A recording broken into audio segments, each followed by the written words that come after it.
I decide to go by myself for a hike. I grab the usual stuff like water, fire starters, and a space blanket.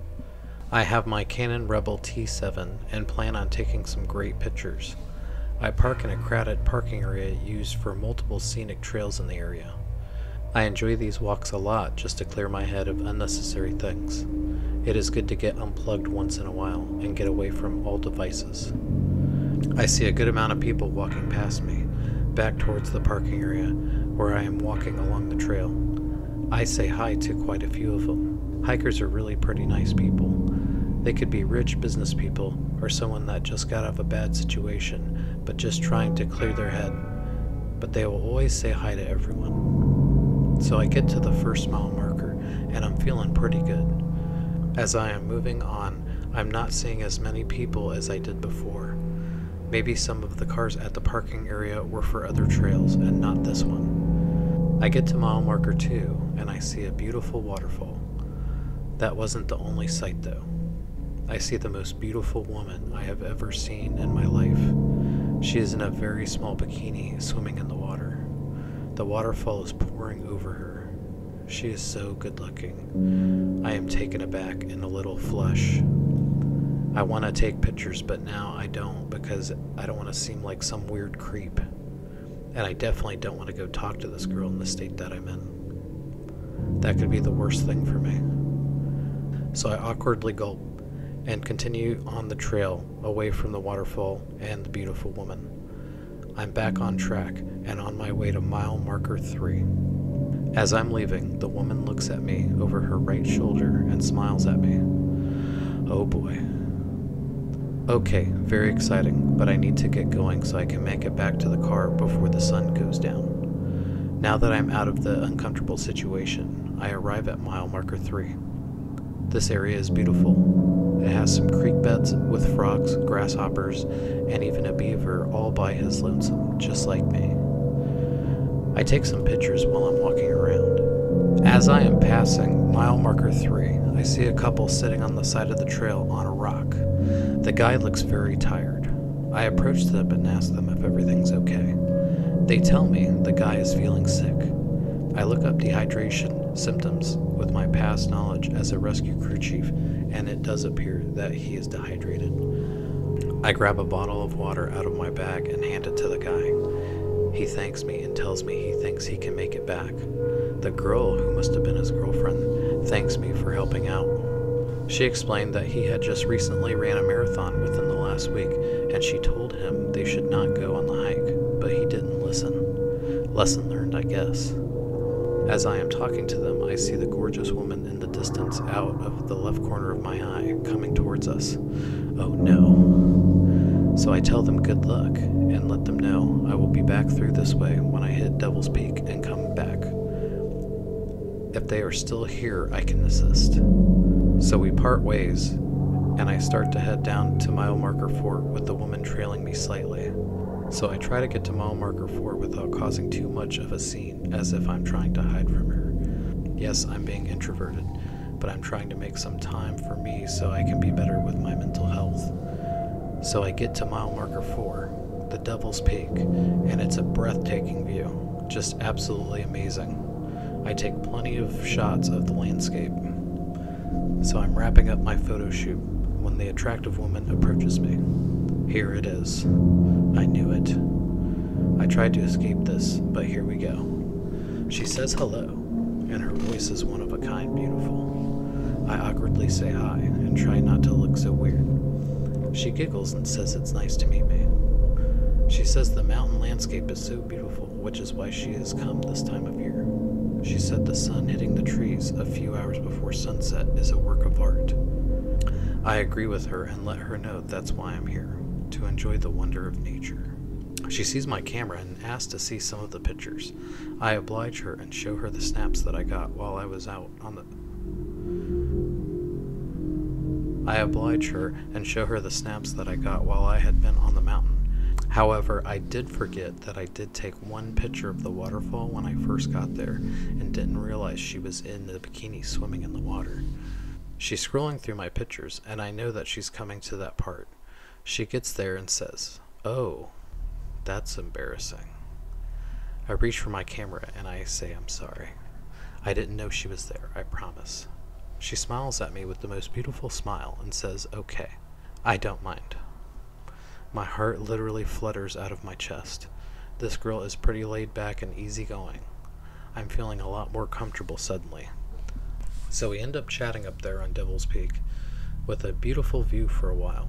So long, in fact, that my plan of returning before sunset was starting to run thin.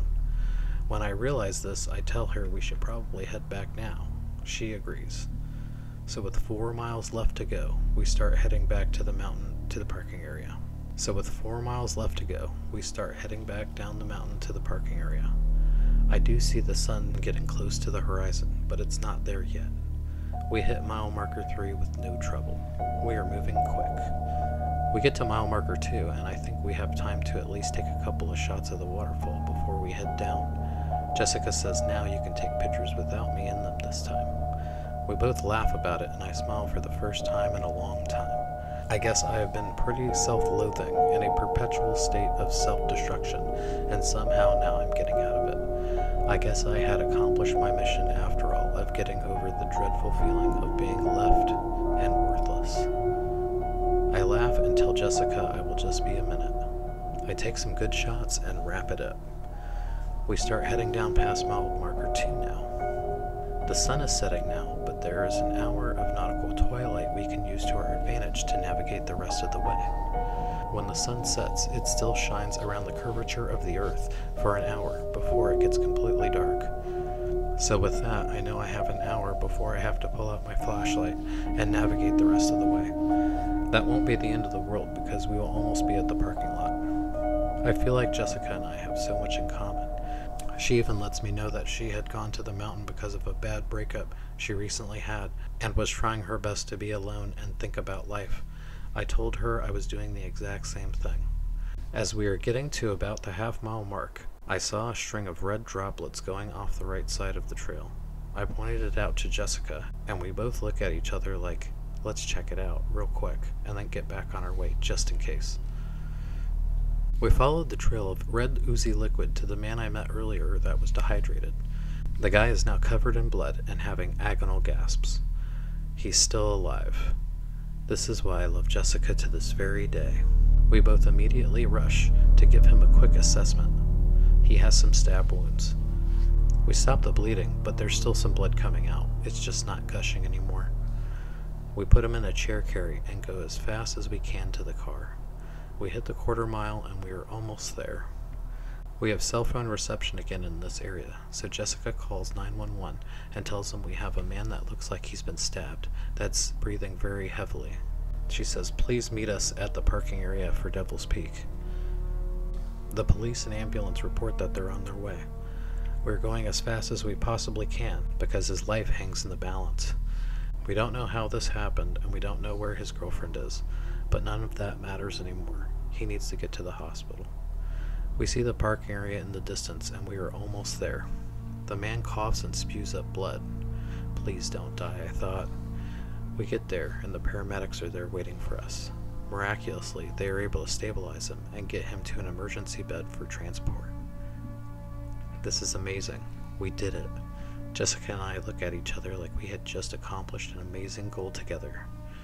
There was something really special between us, I thought. When the guy was stabilized, he told us that he thought he was dead. He said, earlier I wasn't feeling good, and I think I figured out why. I think my girlfriend's been poisoning me. Since I met her, I have been sick more than ever. In the last month, I've been coming down with a weird illness. It has happened multiple times, and it always seems to be after I eat her special soup, lobster bisque that she makes. It always tastes the same, but it consistently has a slightly weird taste in its background. I didn't want to criticize her cooking, so I didn't say anything. While I was laying there dying, I considered the fact that she poisoned the lobster bisque every time to be consistent so I would never notice. Why she's poisoning me, I don't know, but I do know that she's a very controlling person. She wants me to be where she wants me to be, when she wants me to be there, without question. I think it was a question of total control. When I broke up with her today on this mountain, I don't think she could take it, and she decided to end the relationship permanently. I want to thank you both so much for saving my life today. We shook hands with the man and parted ways. I looked at Jessica and she looked at me. I invited her to my cabin. She agreed and off we went. So it turns out that Jessica was a former Miss Nebraska and a high-paid model. We are happily married and have 3 children together. She is the absolute love of my life.